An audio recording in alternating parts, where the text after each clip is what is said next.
ناموس یا قانون الهی وقتی تحریف جای حقیقت می نشیند. اگر زنی امروز با اختیار خودش وارد یک رابطه آزاد شود، این یک انتخاب انسانی و جهانی است. اما مفهوم ناموس محصول یک فرهنگ قبیله‌ای خشن و جنایتبار است که می‌خواهد بر جهان مدرن ما حکم کند.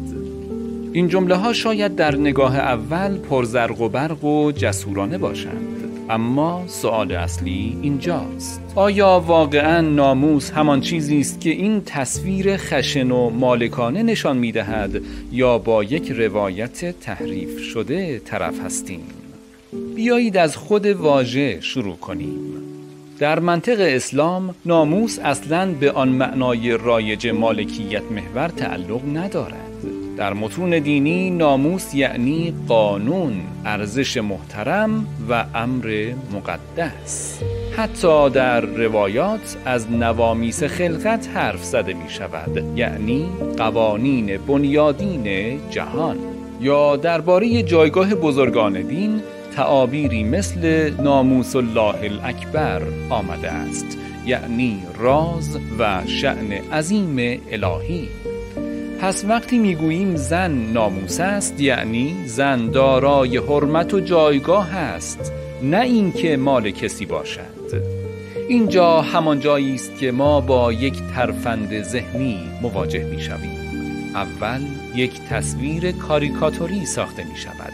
زنی که مایملک مرد است، اسیر فرهنگ قبیله‌ای.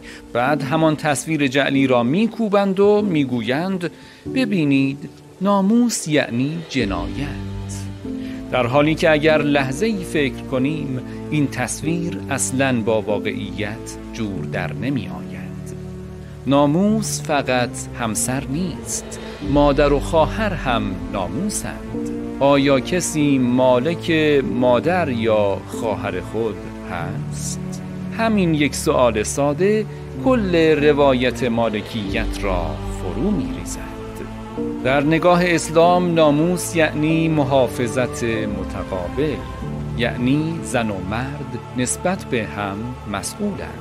خواهر و برادر نسبت به هم مراقبند و اعضای خانواده نسبت به هم بی تفاوت نیستند.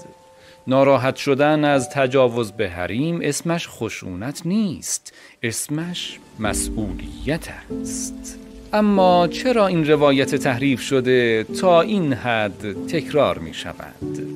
چون قبل از اینکه مفهوم واقعی ناموس توضیح داده شود، آن را با واژه‌هایی مثل جنایت، فحشا و عقب ماندگی آلوده می کنند تا ذهن مخاطب از همان ابتدا پس بزنند. بعد هم به مفهومی حمله می کنند که اساساً اسلام آن را قبول ندارد. واقعیت این است: اسلام نه مدافع مالکیت است و نه خشونت. اسلام مدافع قانون، حرمت و حمایت از حریم انسان است. و ناموس در معنای واقعیش نه ابزار سلطه بلکه نشانه احترام است.